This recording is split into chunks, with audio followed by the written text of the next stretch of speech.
começar a gravar aqui. Pronto, boa noite. A gente está gravando aqui o encerramento da aula de modelos atômicos. É uma aula de exercícios, tá? Finalzinho do assunto para a turma 3. Então, quando vocês precisarem procurar no YouTube, já procurem para esse título, tá? Em relação ao canal, pessoal, eu ainda estou tentando me organizar para organizar o canal. Tá? A minha ideia é fazer uma playlist lá, separando as aulas que são de teoria das aulas de exercícios, para que a procura de vocês também fique mais prática no canal. Hoje, eu estou produzindo muito vídeo, eu estou dando muita aula durante a semana, então eu vou colocando os vídeos ali, e o canal tem ficado com muito vídeo.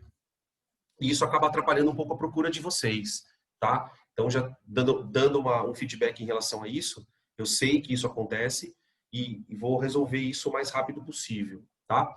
Mais um aviso importante, antes da gente começar os exercícios.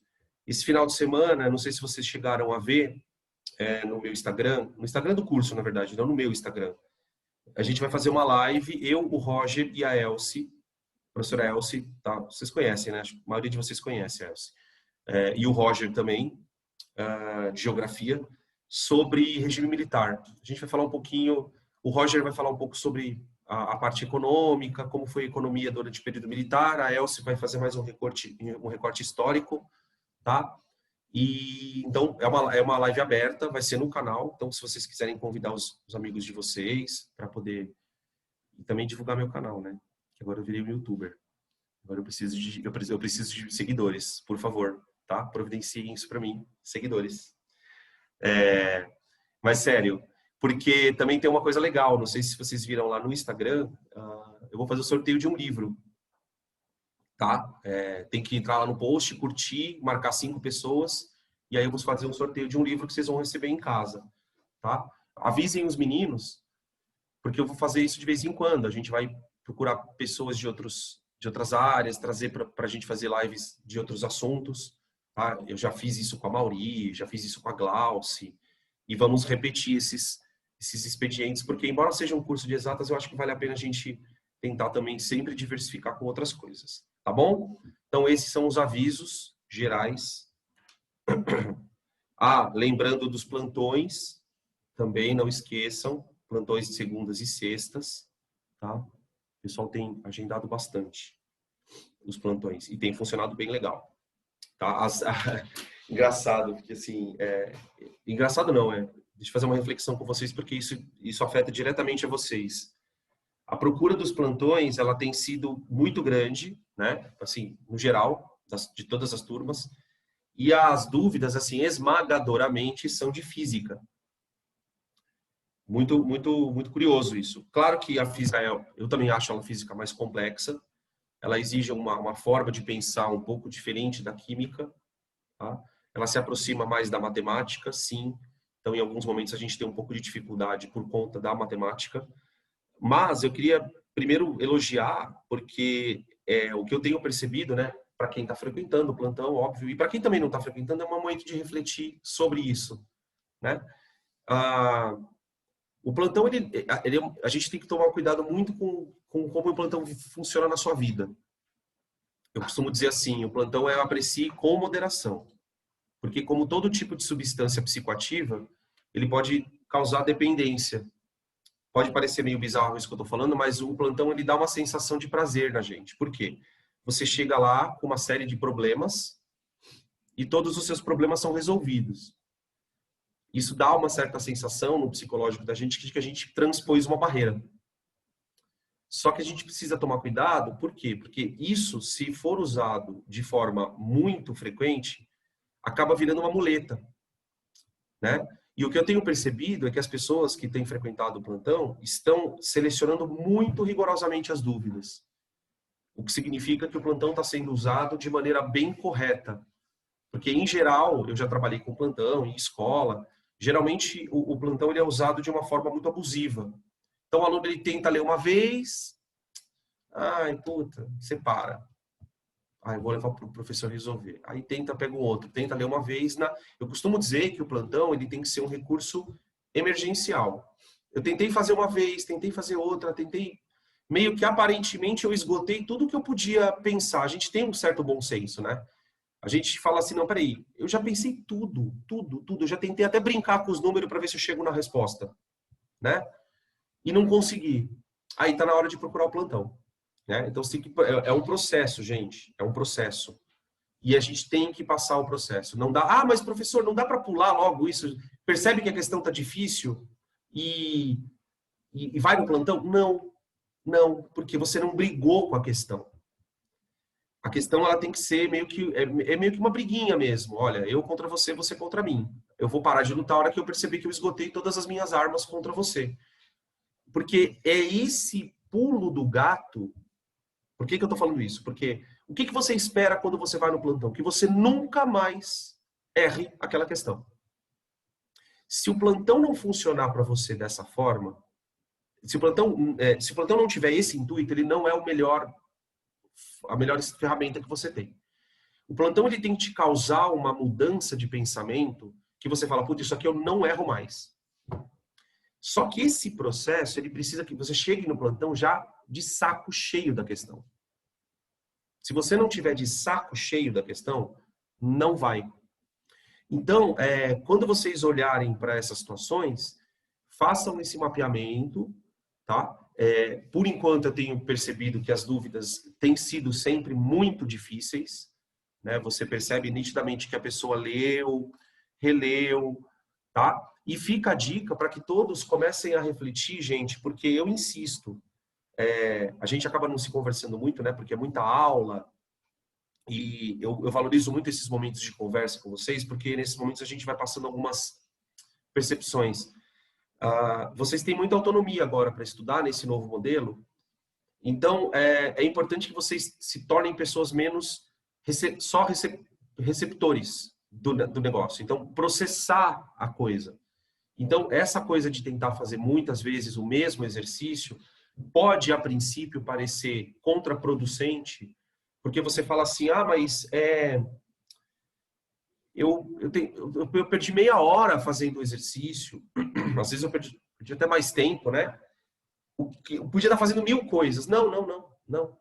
Porque aquela hora que você perdeu, na verdade, você construiu uma série de raciocínios, você aprendeu várias coisas que não podem ser feitas, né? Isso tudo vai ficando registrado no seu cérebro. A gente precisa entender que o cérebro ele vai trabalhando com informações que às vezes nós não percebemos. Então, o processo de lutar contra uma questão, né, sem nenhum tipo de beligerância, né, por favor, mas o processo de lutar de forma saudável, né, com uma questão, ele implica nessa questão de romper mesmo coisas. Putz, isso aqui eu achava que era assim, eu fiz, não deu, aprendi, não faço mais, tá? A experiência pelo fracasso também ela é importante. Eu sei que para vocês é muito difícil pensar dessa forma, porque o objetivo de vocês é o sucesso lá no vestibular. Então, a palavra fracasso, ela pode parecer meio pesada, mas eu não estou dizendo que você vai fracassar no final. Você precisa ter pequenos fracassinhos, né? Errar a questão, tentar. Porque depois também, quando sai a questão, gente, dá uma sensação de prazer muito boa. Né? A sensação de prazer, ela vai reforçar esse hábito. Né? Não tem coisa mais gostosa de você, por exemplo, ter tentado, sei lá, 3, 4, 5 vezes a questão e falar, puta, consegui, cara, eu elevei meu patamar. Eu fiz uma questão que eu não conseguia. E uma coisa que vocês vão perceber, se já não perceberam, é que quando você faz uma questão difícil, que você consegue efetivamente resolver a questão, aquilo mais fácil do que ela se torna muito trivial. Parece que é um processo quase que automático no seu cérebro. Se você conseguiu fazer a questão difícil, automaticamente as outras elas se tornam meio óbvias. E é sempre tentar subir um pouco a fita, né? A medida. Então, fica aí essa dica em relação aos plantões, tá bom? Bom, agora chega de papo. Já falamos um pouquinho, quer dizer, falamos não, eu falei, né? Tipo monólogo. Qualquer coisa que vocês queiram interromper, fica à vontade, tá? Pode fazer pelo chat ou abrir o microfone aí. E agora, então, vamos começar a fazer os exercícios. Vamos lá. Eu tentei colocar os exercícios meio que numa ordem de acordo com o estudo dos modelos. Então, Dalton, Thomson, Rutherford e Bohr e quântico, tá? As questões de 1 a 11 eu separei porque são questões pré-quântico, então até Bohr mais ou menos, tá? A partir dali começam a surgir as questões de números quânticos, distribuição eletrônica, tá bom? Coisas do tipo. Aí no meio aqui tem questão de isótopo, isóbaro, tem tudo que a gente viu nas 3 aulas, gente, tudo tá aqui, tá? Então bora lá. Questão número 1. Uma das coisas que o Dalton falava na teoria dele, que a gente costuma chamar de maneira bem simplista de teoria da bola de bilhar, né? É que, aspas, átomos de um determinado elemento são idênticos em massa. Da onde ele tirou essa ideia? Ele percebeu, por exemplo, para a gente aproveitar e fazer uma revisão, né? Vamos imaginar uma substância composta. Uma substância composta. Como, por exemplo, a água. Na teoria de Dalton, a substância composta seria formada por elementos, então, no caso, hidrogênio e oxigênio, de tal maneira que a composição da água seria resultado de uma certa massa de hidrogênio por uma massa de oxigênio, que eu vou chamar de M2. E o que o Dalton percebeu é que não importa quanta água você analise, toda vez que você analisar a água e pegar a massa de hidrogênio e a massa de oxigênio, a relação entre elas é um número constante. Essa ideia de pensar numa substância como sendo composição fixa faz com que para o Dalton o átomo seja diferenciado pela sua massa. É como se os átomos fossem tijolinhos, cuja diferença entre eles seria a massa.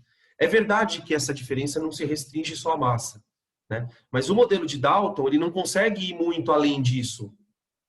Ele não entendia nem o conceito de ligação química. Então, quer dizer, o contexto, o momento histórico em que o modelo era concebido não te permitia fazer muito mais do que isso, tá? Aí, olha o que ele fala no enunciado em si, né? Se a gente pensar no que a gente sabe hoje, então, à luz dos conhecimentos atuais, né? O que a gente pode falar sobre essa frase? Ela é verdadeira ou falsa? Bom, tem várias coisas que eu posso falar sobre essa frase, né? É verdade que os átomos de um determinado elemento são idênticos em massa? Nem sempre. Nem sempre. A gente sabe, e isso é uma descoberta, vamos dizer assim, relativamente recente. Nós estamos falando, o que eu vou contar para vocês é a descoberta do século XX, tá? Ou seja, mais de 100 anos à frente do Dalton. Quase 200 anos à frente do Dalton. A gente sabe que existem elementos isótopos. Né? Eu gosto mais de um termo, na verdade, variedades. Eu vou escrever o termo correto e você vai entender que tem lógica. Isotópicas de um elemento.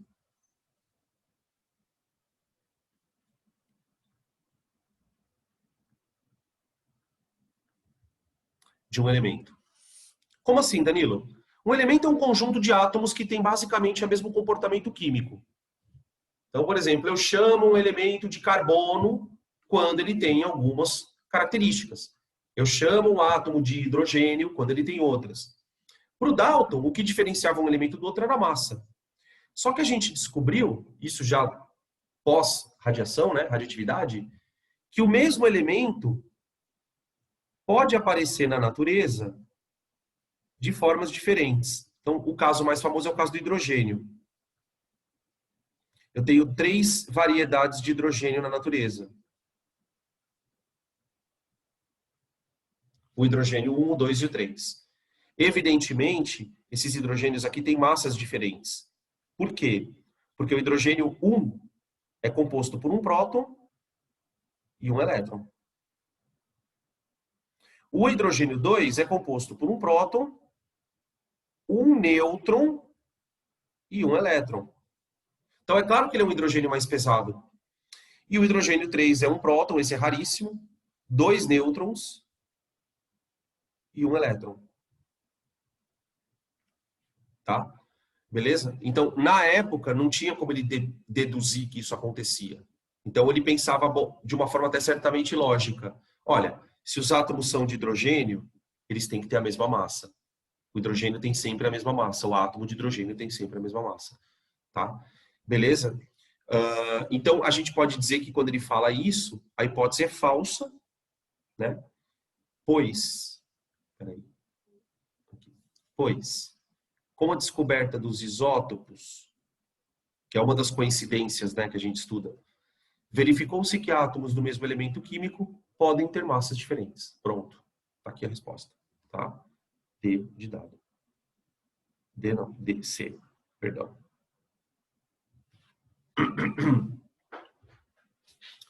Beleza? Deixa eu ver o que mais que o Dalton falava. Acho que é basicamente isso, né? Composição constante. Ele falava que uma reação consiste numa recombinação de átomos, né? Vou colocar aqui, ó. Reação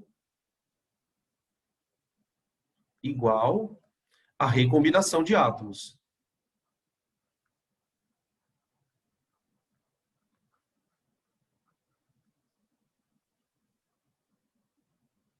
Tá? Aqui, por trás dessa frase, está meio implícita a ideia de conservação da matéria, né? Quer dizer, se uma reação, na verdade, é uma recombinação, você tem uma constância dos átomos. Os átomos são permanentes. Eles são corpúsculos, maciços, indivisíveis, indestrutíveis e permanentes. Tá? Beleza? Se vocês quiserem tirar print, podem tirar, tá, gente? Vou passar aqui para o outro slide.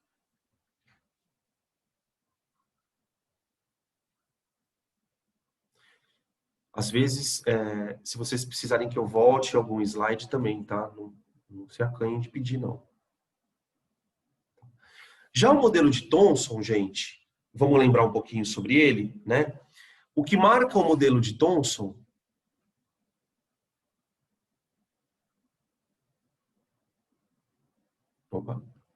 peraí. O que marca o modelo de Thomson é, de maneira definitiva, a gente vincular a matéria à eletricidade.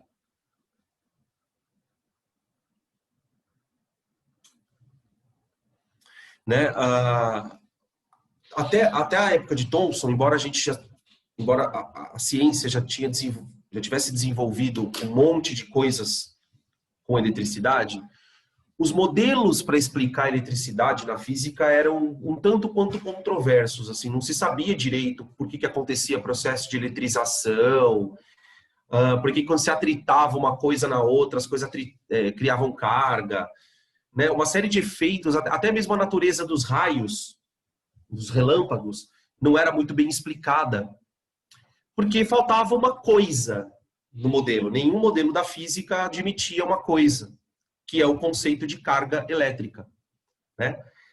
Já se tinha uma série de desconfiança de que existisse cargas elétricas na matéria, mas não tinha nada confirmado. Então, o Thomson, ele caracteriza a primeira carga conhecida, a primeira carga elementar. Nós temos duas cargas elementares na natureza, né? A carga positiva e a carga negativa. Né? Por que a gente chama ela de carga elementar? Porque eu não sei se vocês já pararam para perceber que a carga, o menor valor de carga que um corpo pode ter, que é a carga do elétron, é 1,6 vezes 10 a menos 19 coulombs. E aí olha como as coisas são, né? Tipo, a gente vê as coisas, mas não percebe a profundidade do que você está vendo. A primeira coisa que você olha para esse número e percebe é que, bom, primeiro, ele é pequeno, ok. Mas, se ele é o menor número que existe de carga, significa que a carga também é quantizada. Por quê? Porque nós sabemos que essa carga existe por conta do elétron. Então, para pensar. que quanto mais elétrons eu tenho, mais negativas cargas eu tenho. Eu também tenho a carga do próton, mas eu não vou colocar aqui porque a gente está falando do modelo de Thomson. Você concorda que o número de elétrons de um corpo, para pensar no que eu vou falar agora, ele é sempre um número inteiro? Então, sabe aquela formulinha da física, que você não dá muita importância para ela? Que a carga total é o famoso quiné? Quando você está dizendo que a carga total de um corpo é a carga de um elétron, da carga do elétron, por exemplo, vezes um número, esse número é inteiro. Ou seja, a carga de um corpo, ela só pode ser múltiplos inteiros de um número fixo.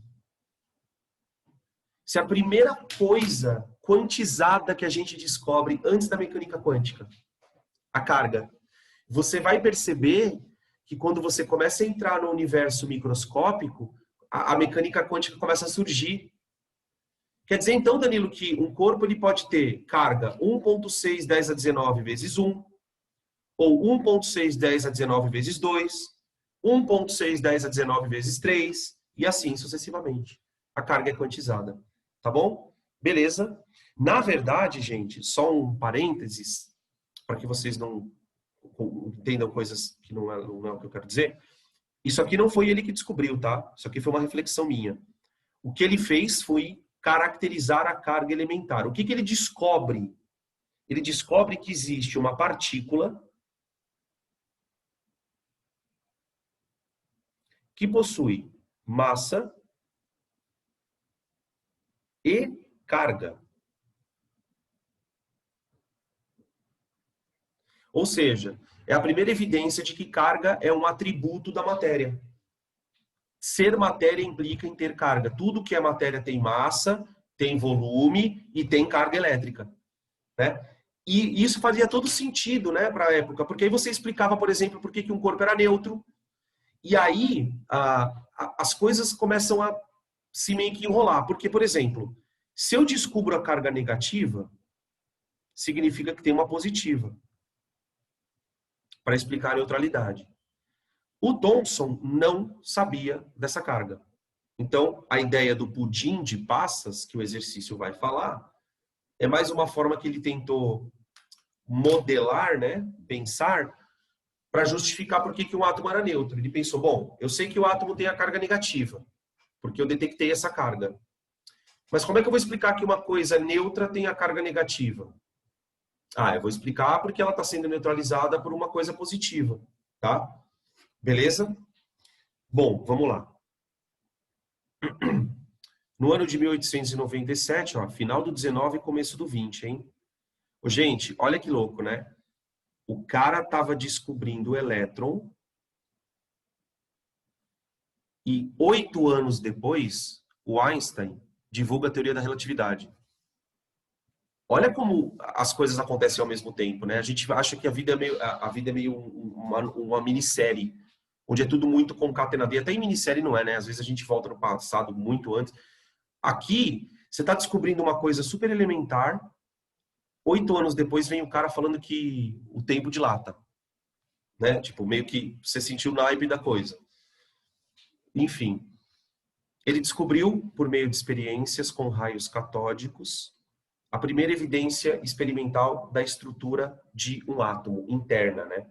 Aqui começa a cair a ideia do átomo indivisível, né?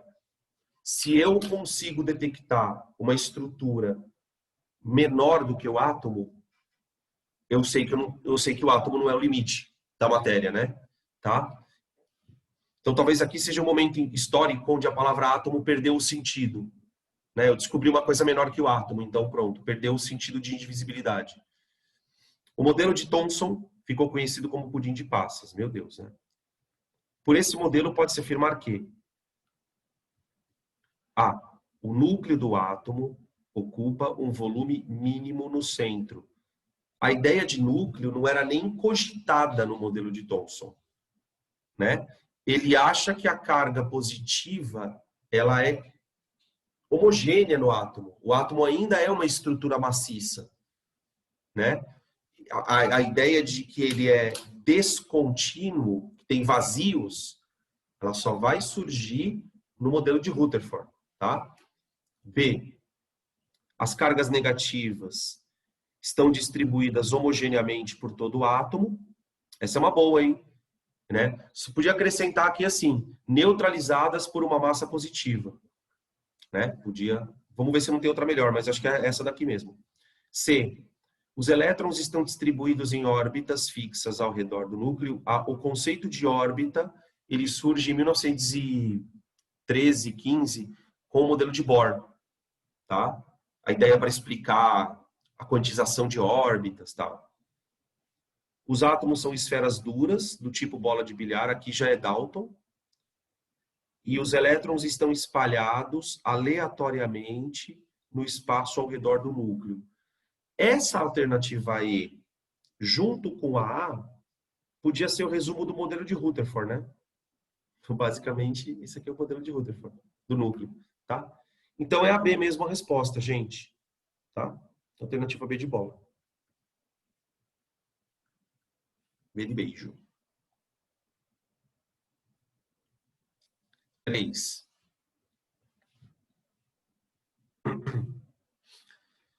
No experimento de Rutherford, agora, a gente fala um pouquinho do conceito de núcleo, né? Vamos lembrar que o modelo de Rutherford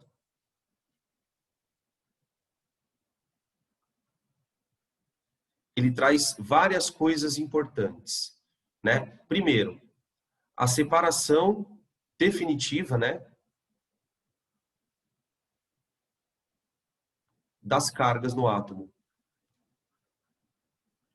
Quando eu falo separação, é física, né? Separação física. Então, a ideia de que elétron está num lugar, próton está em outro. Manja, embora ele não fale próton, né? Ele não usa o termo próton, mas ele fala que o núcleo é positivo. Então já é um pré-próton, tá ligado? Outra coisa interessante de você considerar, que muda a perspectiva muito da coisa para a química, né? É a descontinuidade da matéria.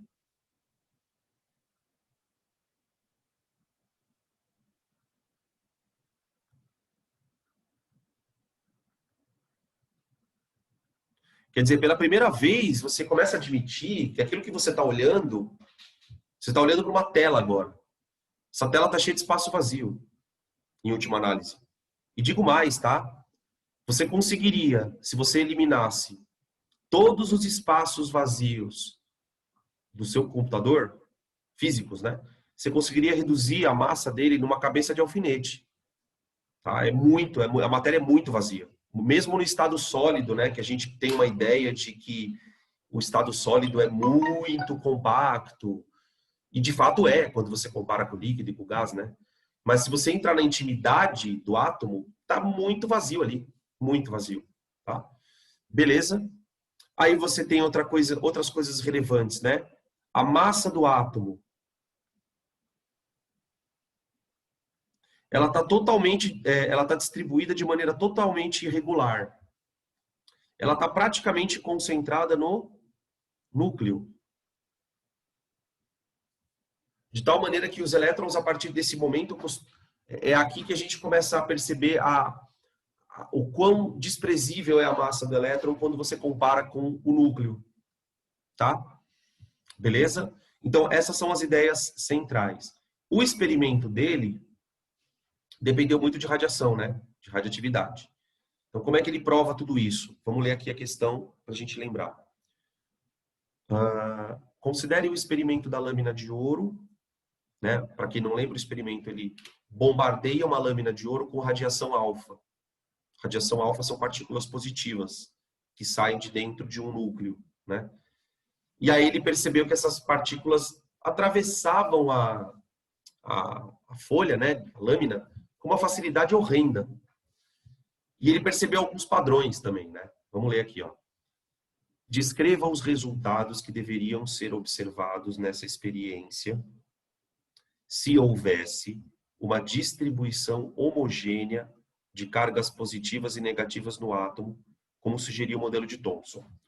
O modelo de Thomson, ele prevê que o átomo é maciço. Se o átomo é maciço, Você não tem espaços intraatômicos. Então, tenta imaginar uma situação assim, gente. Uma bola, outra bola. Só que imagina que essas bolas são átomos maciços. Você está vendo esse espacinho aqui? Se a matéria fosse feita dessa maneira, ela teria muito pouco espaço vazio.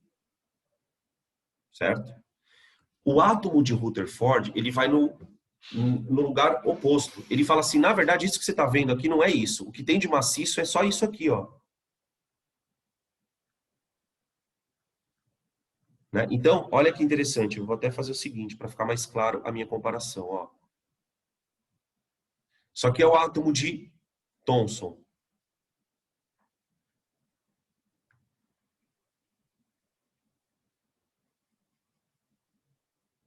Tá vendo? Olha a quantidade de espaço vazio que tem no átomo de Thomson. Isso aqui é o átomo de Rutherford. Olha a quantidade de espaço vazio que tem. Ah, Danilo, mas cadê os elétrons? Não, os elétrons estão aqui, ó. Aqui.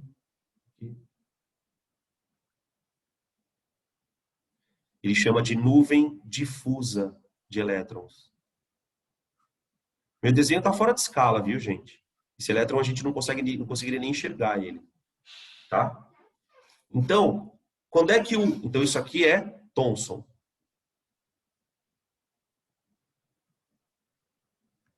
Isso aqui é Rutherford.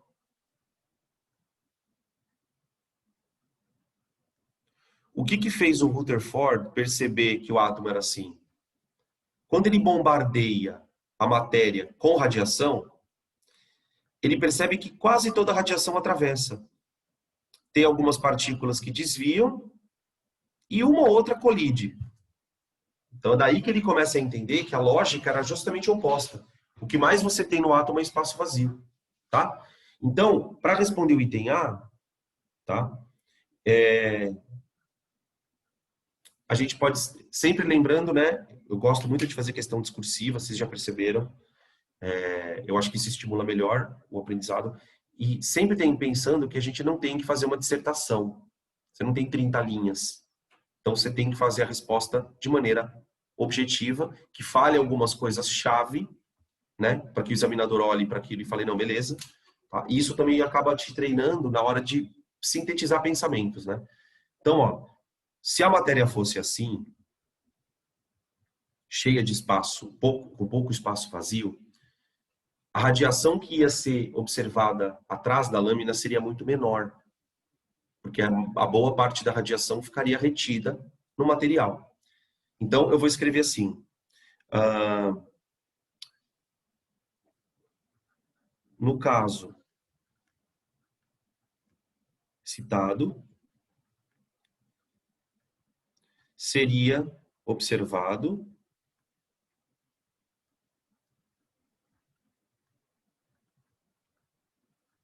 uma pequena quantidade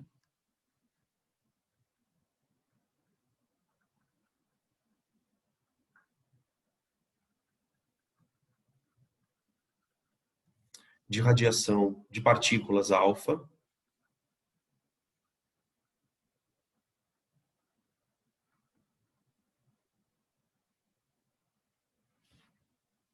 uma pequena quantidade de partículas alfa detectadas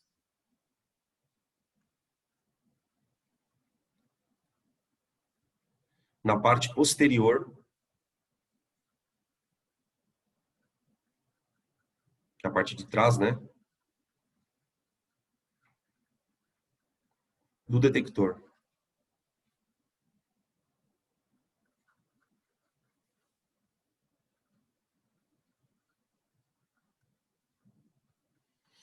Tá? O detector é aquilo que vai dizer para a gente quanto de radiação atravessa, quanto de radiação não atravessa. Tá? Isso basicamente é o que a gente esperaria do experimento. Foi justamente o contrário. No item B, ele fala assim: a seguir estão descritos alguns dos resultados observados no experimento do Rutherford, né? Descreva a interpretação de Rutherford para cada um deles. A gente fez isso na aula, tá? Eu vou até colocar meio que resumido. Então, o que ele a partir dessas observações, ele foi tirando conclusões sobre o modelo. Tá? Por exemplo, a maior parte das partículas alfa atravessa a lâmina sem sofrer desvio.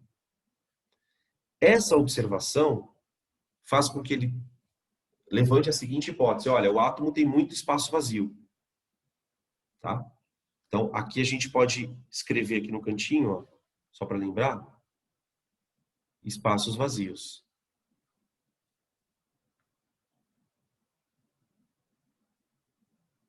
Tá? Ele faz até uma estimativa do volume do átomo comparado com o tamanho do núcleo. Tá? Enfim. A segunda observação fala que uma pequena parte, ele estima aí uma em cada 10.000 partículas, não atravessa a lâmina. Essa observação faz com que ele pense que essas partículas estão colidindo em estruturas muito pequenas. Porque se essas estruturas fossem muito grandes, você teria mais partículas colidindo, não é? Então, aqui a gente traz, né, à tona a ideia de núcleo do átomo. O núcleo seria, na verdade, essas estruturas muito pequenas, tá?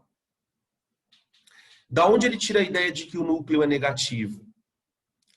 Como ele sabia que que o núcleo é positivo, perdão, né? Como ele sabia que a partícula alfa era positiva, essa partícula que ele arremessava no material era positiva. Ele percebeu que algumas das partículas acabavam meio que passando e desviando.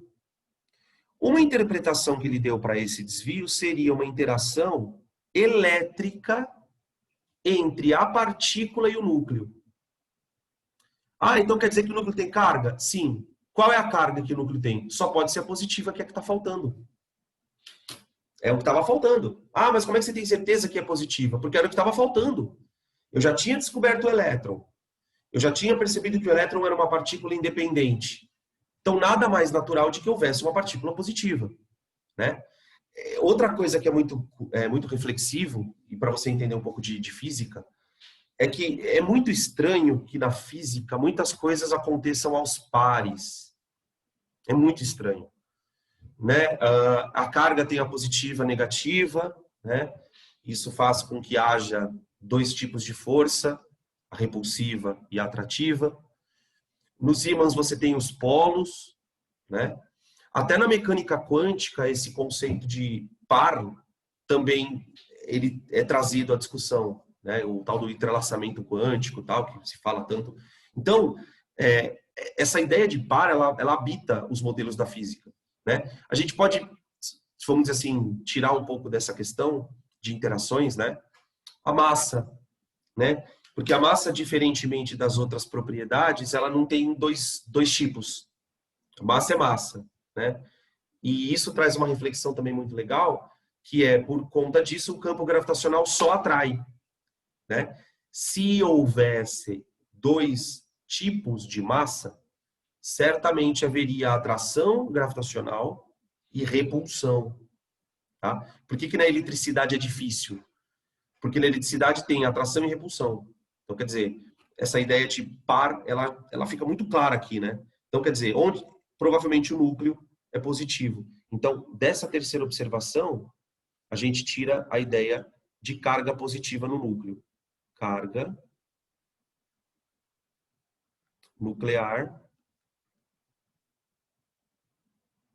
positiva. E, gente, só uma coisa, tá? Isso fazia muito sentido na época, porque os caras já tinham percebido que átomos podiam emitir partículas positivas. Vocês já pararam para perceber que toda nessa bagunça toda, eles estavam bombardeando a lâmina de ouro com partícula alfa. A partícula alfa é um fragmento do átomo. Então, já se tinha convicção de que existia carga positiva. O que o Rutherford fez aqui foi empurrar para dentro, Sabe, quando o jogador está na cara do gol, ele só precisa empurrar a bola para dentro? Ele só disse assim, olha, aquela carga positiva está no núcleo. Essa carga que a gente está observando aqui na radioatividade, né, a partícula alfa, ela está dentro do núcleo do átomo, que é uma região central, maciça, e que concentra quase toda a massa do átomo. Beleza? Ficou claro, gente? Tranquilo?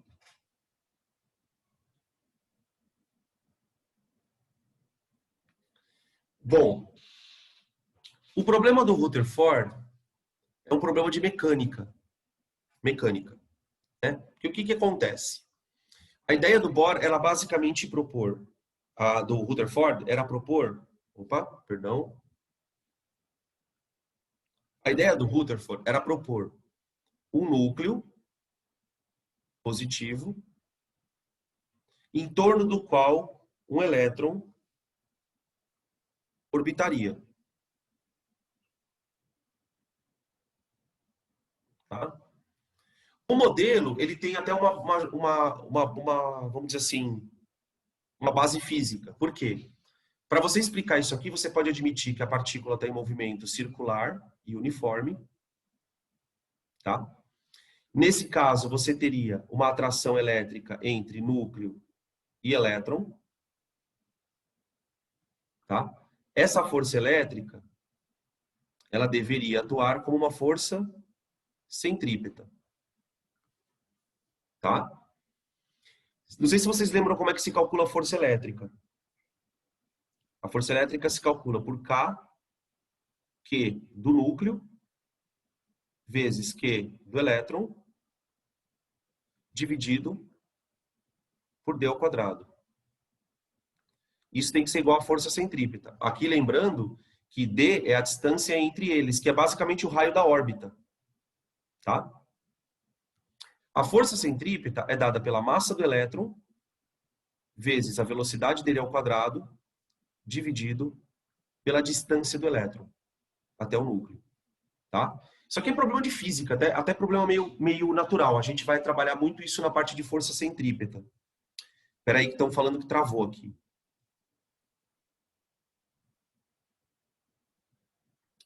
E aí, voltou? Eu nem vi que travou aqui. Vocês estão falando aí, tem 30 mil conversas no chat. E eu falando aqui que nem uma gralha, gente. Quando for assim, vocês abrem o microfone, tá? Às vezes acontece. A internet ela fica meio bugada. Ela fica meio bugada. Agora voltou, né? Então, beleza. Vou continuar aqui, galera. Ó, depois desse exercício a gente vai fazer um intervalo, tá? Rapidão. Olha só. Peraí. Tem isso. É uma boa. Tenta entrar e sair de novo, tá? Entrar e sair de novo às vezes funciona assim. Ou melhor, entrar e sair de novo não, né? Sair e entrar de novo. Obrigado, Breno. Entrar e sair de novo. Como assim? Então, voltando aqui, gente, isso aqui é uma discussão bem interessante da gente fazer, porque isso vai lá na física vai ser trazido à tona. Óbvio que a gente vai ter toda uma teoria para explicar. Quando você faz essa discussão aqui, eu quero chamar a atenção de vocês para duas coisas. Primeiro, tá vendo essa velocidade aqui? Essa velocidade ela é chamada de velocidade orbital. Tá? Se a gente calcular a velocidade com que o elétron deveria orbitar ao redor do átomo, considerando carga, considerando a massa do elétron, vai dar uma velocidade fora da realidade. Ela é uma velocidade que não se sustenta na prática, o valor dela. Outro problema que acontece é que a física da época tinha uma explicação muito bizarra. Porque, assim, eu não sei se vocês sabem que, por exemplo, eu acho que eu já comentei isso com vocês na aula. Se for repetitivo, der uma de vô e vó, que sempre conta a mesma história, vocês relevem a idade. E até os cabelos brancos, né? Para pensar um pouquinho. Por que a estação espacial não cai? Lembra que a gente fez essa discussão na aula? Por que a estação espacial não cai? Eu não sei se foi com vocês que eu fiz essa discussão. Imagina uma brincadeira assim. Eu vou pegar uma escada for subir, uma escada muito alta. Essa escada tem 400 quilômetros de altura, que é exatamente a estação espacial, a altura que ela está. Se eu subir ali e soltar uma pedra, ela vai cair ou ela vai ficar orbitando? A maioria das pessoas acha que a pedra vai ficar orbitando. Não. Para a pedra orbitar, ela precisa estar numa velocidade adequada. Cada corpo, para conseguir manter uma órbita em torno de um planeta ou em torno de um outro corpo, ele tem uma velocidade característica, que depende das condições, depende da altura, depende de uma série de coisas. Quando, para o elétron, essa velocidade característica, ela seria fora da realidade. Tipo, o elétron teria que se locomover a uma velocidade, tipo, quase que da luz. E isso não aconteceria. Segundo problema, enquanto o elétron está orbitando, ele é uma carga, não é? Não, a física explica que cargas, quando orbitam ao redor de outras, emitem energia. Emitem energia, espontaneamente. Qual é o problema de um elétron emitir energia se ele está rodando ao redor do próton? Ao emitir energia, ele perde velocidade. Se ele perde velocidade, ele deveria despencar no núcleo. Então, a teoria de Rutherford, ela não tinha matemática para se apoiar. Então, assim, quando ele fala assim, olha, o modelo proposto por Rutherford não explicava uma questão fundamental. Ele dizia assim, ó, nas condições do modelo,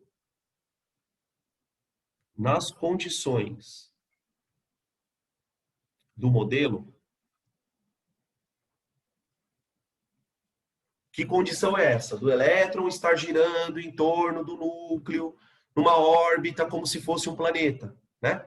Nas condições do modelo, a explicação da órbita era impossível.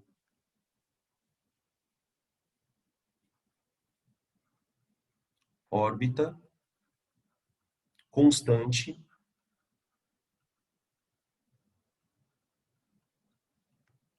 é impossível. Porque pouca gente sabe, mas quer dizer, vocês devem saber disso. Para a estação espacial se manter em órbita, ela tem que acelerar de vez em quando.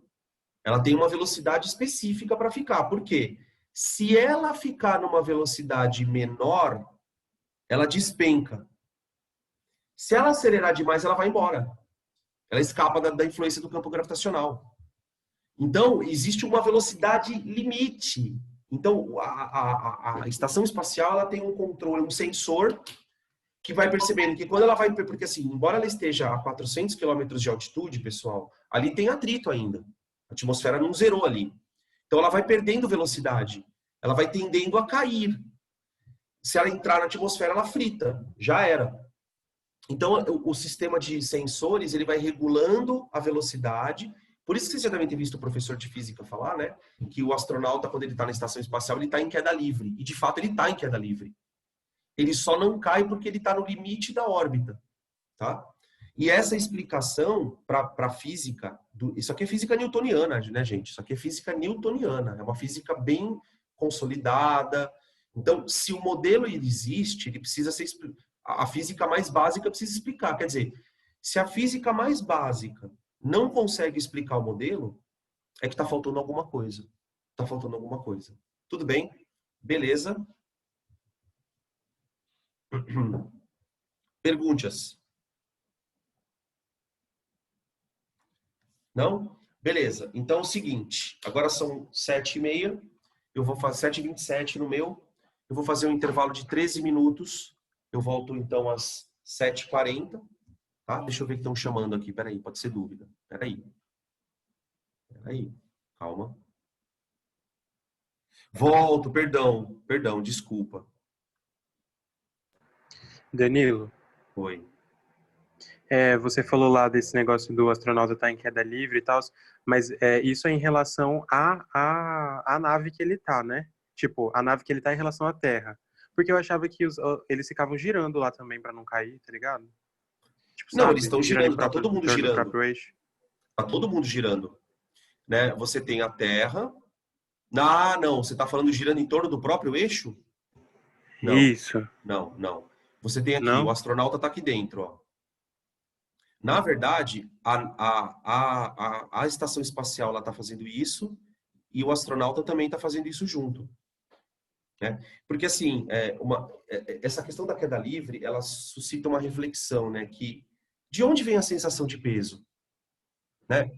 Antes da gente fazer o intervalo, vamos fazer essa discussão que eu acho interessante para a lei de Newton. De onde vem a sua sensação de peso?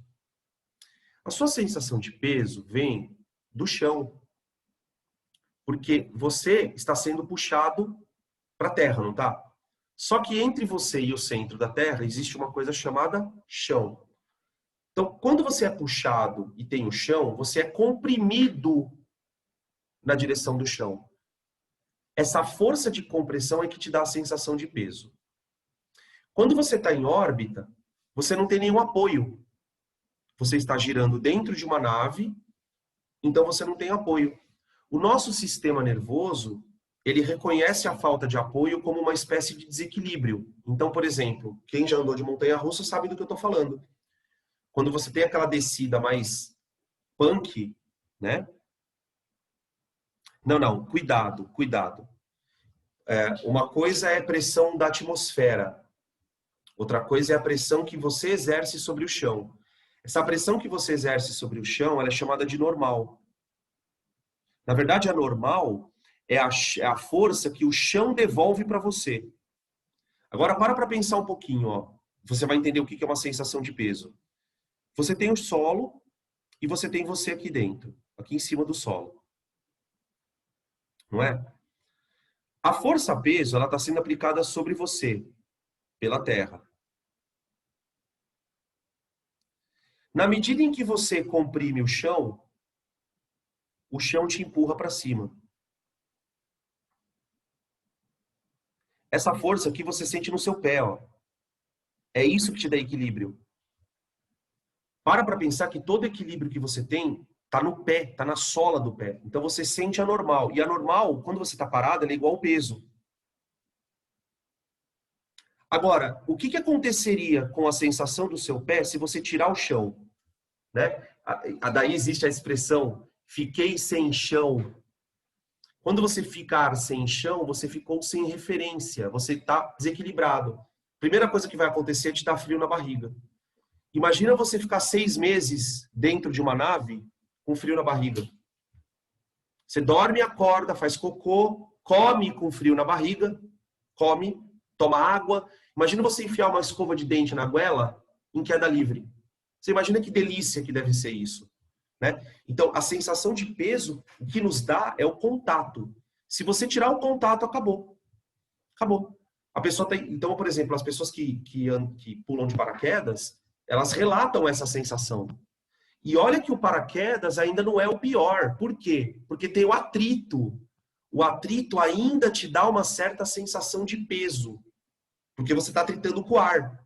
Agora, imagina você num ambiente que não tem atrito. Zero atrito. Você está em inércia. É uma coisa muito importante que vocês pensem nisso para entender a lei de Newton. Por isso que não faz sentido dizer que a balança lê o nosso peso. Não, ela lê a nossa normal. Tanto é que tem os famosos casos do elevador, né? Tem uma parte na lei de Newton, se os nossos neurônios chegarem até lá, que nós vamos estudar o caso do elevador. Que é a pessoa subir em cima de um elevador e o elevador registrar um peso aparente. Que é quando então você guarda sempre o seguinte, a balança ela marca normal. É que numa situação trivial, a normal é igual ao peso. Né? Quando você está numa farmácia, que você sobe ali na balança, você está parado. Se você está em repouso, a normal é igual ao peso. No elevador, né? A gente vai falar do elevador, tá? Bom, antes da gente falar do elevador, vamos tomar um café, né? Ó, eu já falei que já comi 5 minutos do intervalo, tá? Eu vou parar a gravação aqui, daqui a pouco a gente volta para discutir mais. Beleza? Besitos, deixa eu estopar aqui.